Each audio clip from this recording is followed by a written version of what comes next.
एक समय की बात है। चमकौली नामक गांव में अक्सर अजीबोगरीब घटनाएं हुआ करती थीं। गांव वालों का मानना था कि उनका चमकौली गांव शापित है। जब भी कोई गांव वाला गांव के जंगल में जाता तो वो जिंदा नहीं बचता।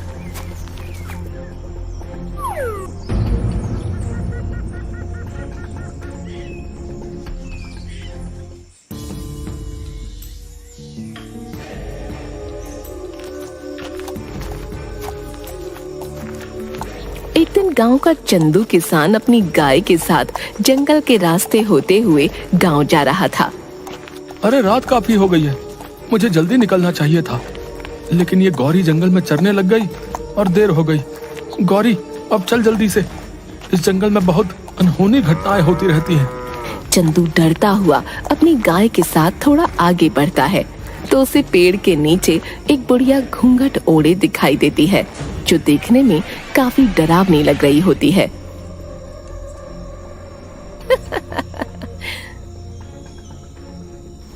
ओह, अच्छा तो तुम आ ही गए। अच्छा हुआ कोई तो इस जंगल में आया। बहुत दिन हो गए किसी इंसान का खून नहीं पिया। आज तो मजा आ जाएगा, शिकार खुद चल कर आया है।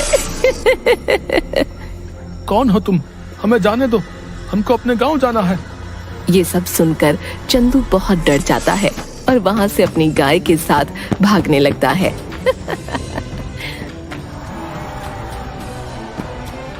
भाग, अरे तेज भाग मेरी गौरी, नहीं तो आज हम दोनों नहीं बच पाएंगे। तभी वो घूंघट वाली बुढ़िया उसके सामने आ जाती है।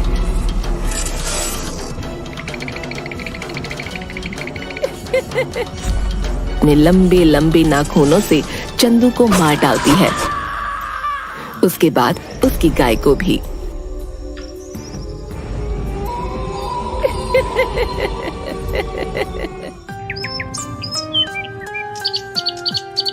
अगली सुबह ये खबर गांव वालों को पता चलती है। गांव के लोग ये जानकर बहुत हैरान हो जाते हैं। अरे भैया, सुना है उस घूंघट वाली बुढ़िया ने कल रात चंदू किसान और उसकी गाय को मार डाला। भैया ये तो अच्छा नहीं हुआ भैया। हाँ भैया, अब तो इस गांव में रहते भी डर लगता है, लेकिन क्या करें भैया, गांव छोड़कर भी तो नहीं जा सकते ना। वो जो जंगल है वो गांव के बीचों बीच ही पड़ता है भैया, आखिर जाएं भी तो कहाँ। और ये बोलते हुए वो दोनों बहुत उदास हो जाते हैं। चंदू के मरने की खबर उसके घर पहुंचती है। चंदू किसान का बेटा पप्पू जोर जोर से रो रहा होता है।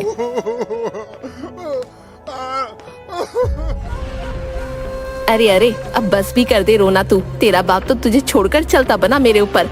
आखिर मैं कहाँ से खिलाऊंगी तुझे रोटी? मेरा तो खुद एक बेटा है और तेरे बाबा जो आज तक एक पैसा भी नहीं जोड़ पाए छोड़ गए तुझे मेरे ऊपर। नहीं नहीं, अब मैं तुझे अपने पास नहीं रख सकती। हाँ, निकल जाए यहाँ से। अरे हाँ माँ, निकालो इसे यहाँ से। पिताजी का सबसे लाडला बना फिरता था, अब आएगा मजा। अरे नहीं नहीं माँ, ऐसा मत कीजिए, मैं आखिर कहाँ जाऊंगा माँ? ऐसा मत कीजिए माँ, पिताजी के बाद अब आप ही मेरा सहारा है माँ। अरे वो सब मैं कुछ नहीं जानती, समझा? तुझे इस घर से जाना ही होगा, जा यहाँ से। जिसके बाद पप्पू वहां से बड़े उदास मन से चल देता है।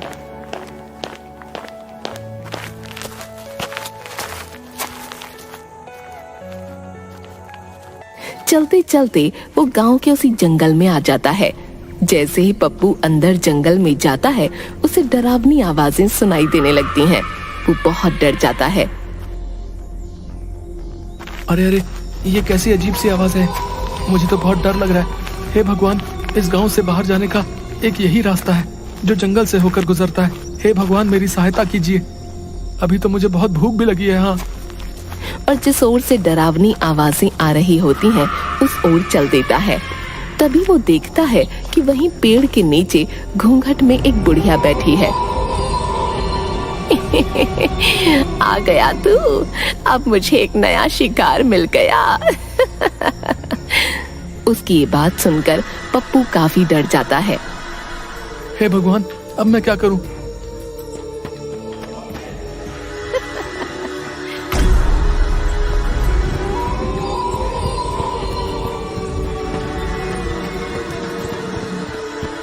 तभी भागते भागते पप्पू एक गड्ढे में गिर जाता है।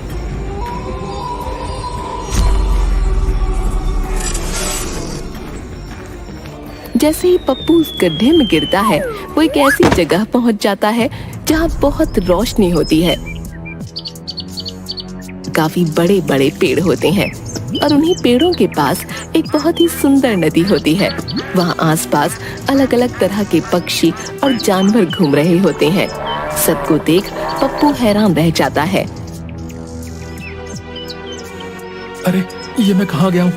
ऐसा अजीब सा जंगल तो मैंने कभी नहीं देखा।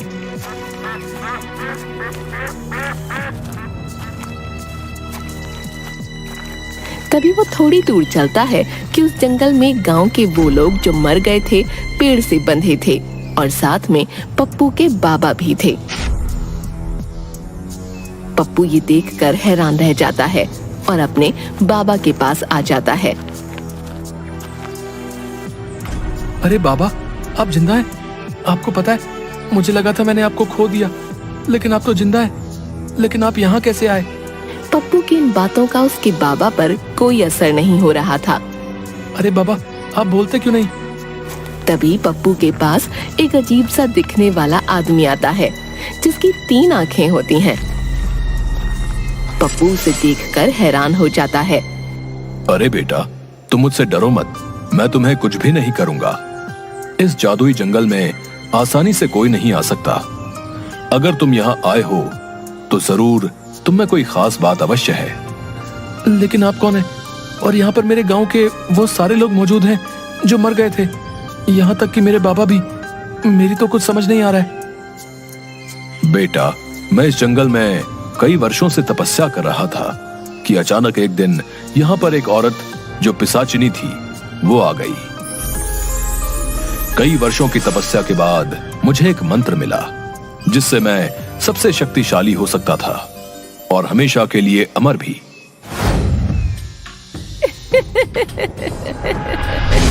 लेकिन इस बात की खबर उस पिशाचिनी को लग गई और यहाँ मुझे मारने आ गई। मैं पिशाचिनी हूँ।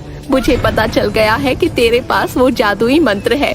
मुझे वो जादुई मंत्र बता, मैं इस दुनिया में अमर होना चाहती हूँ। उस समय अगर मैं पिशाचिनी को जादुई मंत्र नहीं बताता तो वो मुझे मार डालती, इसलिए मैंने उसे वो जादुई मंत्र बता दिया। लेकिन क्योंकि वो एक पिशाचिनी औरत थी, इसलिए उसे अमर होने के लिए उस जादुई मंत्र के साथ साथ कुछ लोगों के खून की भी जरूरत थी, जिनका खून पीकर वो अमर हो सकती थी। तब से ही पिशाचिनी अपना भेष बदलकर अलग अलग गांव में जाती है और लोगों को मारकर उन्हें यहाँ इस जंगल में ले आती है और उनका सारा खून पी जाती है।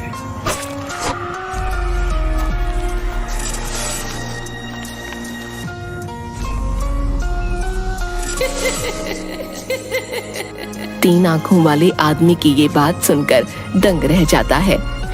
तो क्या अब मेरे बाबा और मेरे गांव के सभी लोग कभी जिंदा नहीं हो पाएंगे? बेटा, जिंदा हो सकते हैं, लेकिन इसके लिए तुम्हें एक कठिन राह से गुजरना होगा। वो घूंघट वाली औरत ही पिशाचिनी है जो तुम्हारे गांव के लोगों को मारा करती है। अब बस उसे कुछ ही लोगों के खून की जरूरत है, जिसके बाद वो उस जादुई मंत्र से अमर हो जाएगी। अगर ऐसा हुआ तो तुम कभी भी अपने पिता और बाकी गांव वालों को कभी जिंदा नहीं कर पाओगे। सिर्फ एक ही रास्ता है जो उस घूंघट वाली पिशाचिनी को अमर होने से रोक सकता है, लेकिन राह बहुत कठिन है। मुझे वो राह बताएं। मैं अपने बाबा और गांव वालों को फिर से जिंदा करना चाहता हूँ। बताएं मुझे क्या करना होगा। तभी वो तीन आंख वाला आदमी पप्पू को एक जल का लोटा देता है।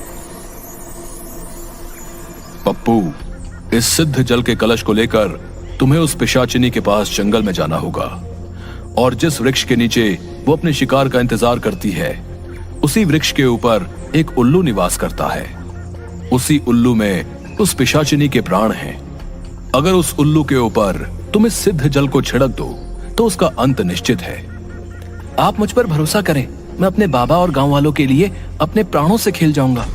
कलश लेकर तो तुम जाओगे, लेकिन ध्यान रहे, ये कलश अगर गलती से पिशाचिनी ने छू लिया तो इसकी सारी शक्ति खत्म हो जाएगी। एक बात और, ये काम तुम्हें सूर्यास्त के वक्त ही करना होगा। अगर उस पहर से पहले तुम काम न कर पाए तो रात होते ही उल्लू वहां से उड़ जाएगा। उसके बाद उसका पता लगा पाना बहुत मुश्किल होगा। आपकी कही सब बातों का मैं ध्यान रखूंगा। अब आप मुझे आज्ञा दें। तुम अपने कार्य में कामयाब होकर लौटो। सभी का आशीर्वाद तुम्हारे साथ है।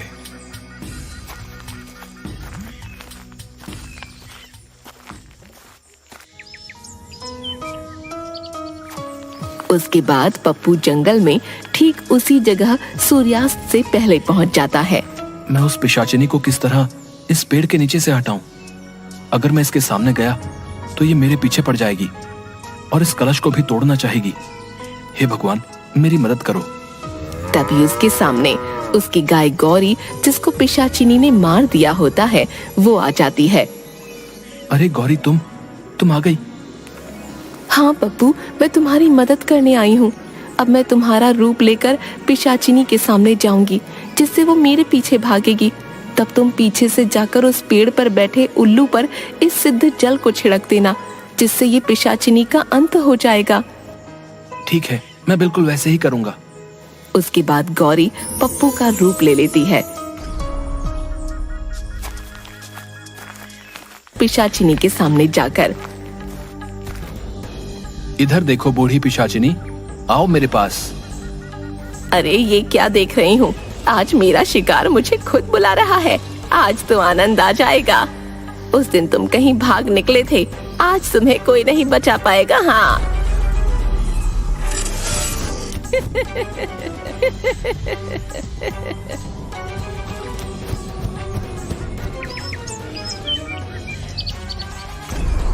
सूर्यास्त होने ही वाला है। यही वक्त है जब मुझे उस उल्लू पर जल छिड़ककर इस पिशाचिनी का अंत करना होगा। पप्पू झट से उस पेड़ पर चढ़ जाता है और देखता है कि एक बहुत भयानक सा उल्लू पेड़ की डाल पर बैठा हुआ है। पप्पू कलश से जल उस पर छिड़क देता है, जिससे उल्लू जलकर खाक हो जाता है।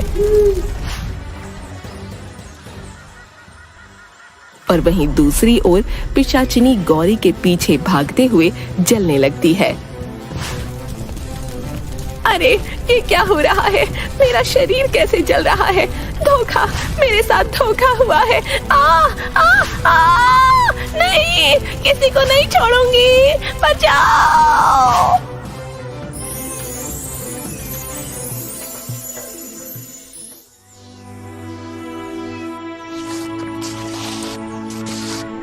धन्यवाद ईश्वर, मैं इस राक्षसी का अंत करने में सफल हुआ। उसके खत्म होते ही पप्पू के बाबा और सभी गांव वाले उस 3 आंख वाले आदमी के साथ वहां आते हैं, जिन्हें देखकर पप्पू बहुत खुश हो जाता है। अरे बाबा, आप जिंदा हो गए। मेरे प्यारे बाबा, देखो मैं आपको अपने पास फिर से ले आया। हाँ मेरे बच्चे, देख मैं तेरे पास आ गया हूँ। वाह पप्पू, तुम सच में बहुत बहादुर और साहसी हो। तुमने उस पिशाचिनी घूंघट वाली बुढ़िया को हमेशा के लिए मुक्त कर दिया है। अब वो बहुत दूर जा चुकी है। अब तुम्हारा गांव शापित नहीं रहा बेटा। अब किसी भी गांव वाले की मौत नहीं होगी, और ये सब तुम्हारे ही कारण हो पाया है। ये सुनकर वापस जिंदा हुए सारे गांव वाले भी पप्पू का धन्यवाद करने लगते हैं। मुझे माफ कर दो पप्पू, मैंने तुम्हारे साथ बहुत गलत व्यवहार किया। मेरे मन में आपके लिए कोई कड़वाहट नहीं है माँ। देखो पिताजी अब हमारे साथ हैं, हम सब अब साथ रहेंगे। अरे वाह बेटा, तुमने जो हमारे लिए किया वो कोई नहीं कर सकता था। तुम वाकई ही हमारे गांव के नायाब हीरे हो। हाँ, हम तो तुम्हें पाकर धन्य हो गए बेटा।